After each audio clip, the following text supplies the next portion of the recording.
नमस्कार, मैं विनय कुमार गिरी धर्म और अध्यात्म से जुड़े अपने इस चैनल निर्मल शिव भक्ति में आप सभी का स्वागत करता हूं। मित्रों, इस बार हमारी चर्चा का विषय है शिव जी के द्वादश ज्योतिर्लिंग। जी हाँ, शिव जी के द्वादश ज्योतिर्लिंग जो भारत के विभिन्न शहरों में फैले हुए हैं, इन्हीं विषय पर चर्चा करेंगे। लेकिन जो लोग चैनल पर नए हैं उनसे विनम्र प्रार्थना है कि चैनल को सब्सक्राइब कर दें और बेल आइकन को प्रेस कर दें ताकि वीडियोस की नोटिफिकेशन आप सभी को समय पर मिलती रहे। तो आइए वीडियो को शुरू करते हैं।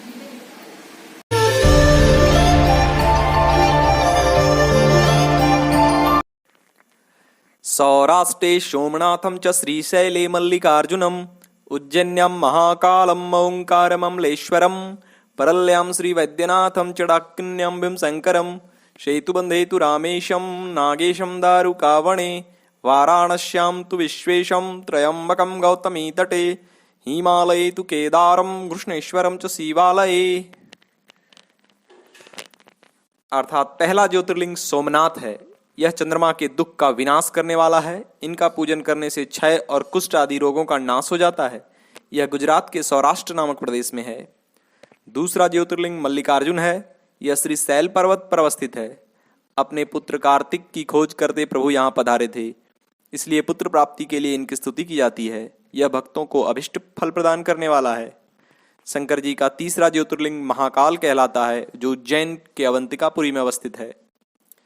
दूषण नामक असुर जो धर्म विनाशक और विप्रद्रोही था, उज्जैन पहुंचकर लोगों को त्रस्त करने लगा। तब वेद नामक ब्राह्मण पुत्र ने शिव जी का ध्यान किया। तब पृथ्वी फाड़कर महाकाल वहां प्रकट हुए और दूषण दैत्य को मार डाला। तब भक्तों और देवों के आग्रह पर शिव जी महाकाल नामक ज्योतिर्लिंग स्वरूप से वहीं प्रतिष्ठित हो गए। ये सभी कामनाओं को पूरा करने वाला तथा अंत में परम गति प्रदान करने वाला है। चौथा ज्योतिर्लिंग ओंकारेश्वर है। विंध्यगिरि ने भक्तिपूर्वक शिव जी का पार्थिव लिंग स्थापित किया। उसी लिंग से विंध्य का मनोरथ पूर्ण करने वाले महादेव प्रकट हुए। तब देवताओं की प्रार्थना पर भक्तवत्सल लिंग रूपी शंकर वहां दो रूपों में विभक्त हो गए। नर्मदा के एक तट पर ओंकारेश्वर और दूसरे तट पर ममलेश्वर या परमेश्वर रूप में प्रतिष्ठित हुए। महाराष्ट्र के परली नामक स्थान में वैद्यनाथ नामक ज्योतिर्लिंग है, जो द्वादश ज्योतिर्लिंग में पांचवा माना जाता है। कुछ विद्वानों के अनुसार झारखंड के देवघर में स्थित लिंग को ही वैद्यनाथ ज्योतिर्लिंग मानना चाहिए। महाप्रभु शंभु के छठे ज्योतिर्लिंग का नाम भीमशंकर है। कामरूप देश के राजा सुदक्षिण शिव जी के भक्त थे। भीमासुर उन्हें पीड़ित कर रहा था। तब प्रभु ने उस असुर का वध कर अपने भक्त की रक्षा की। फिर राजा सुदक्षिण के प्रार्थना करने पर शंकर जी डाकिनी में भीमशंकर नामक ज्योतिर्लिंग रूप से स्थित हो गए। रामेश्वरम में श्री राम ने जिस ज्योतिर्लिंग की स्थापना की उसे रामेश नाम से जाना जाता है। समुद्र पर सेतु निर्माण के समय भगवान श्री राम ने इन्हें स्थापित किया था। शिव जी का अगला ज्योतिर्लिंग नागेश्वर कहलाता है। इस अवतार में शिव जी ने दारुक नामक राक्षस को मारकर वैश्यों के स्वामी अपने सुप्रिय नामक भक्त की रक्षा की थी। फिर प्रभु अंबिका सहित ज्योतिर्लिंग स्वरूप से स्थित हो गए। इसके दर्शन मात्र से बड़े बड़े पापों का नाश हो जाता है। स्वयं भगवान शंकर अपनी पूरी काशी में ज्योतिर्लिंग रूप में स्थित हैं। इन्हें विश्वेश्वर नाम से जाना जाता है। शिव जी का जो त्रयंबक नामक अवतार है, वह गौतम ऋषि के प्रार्थना करने पर गौतमी नदी के तट पर प्रकट हुआ था।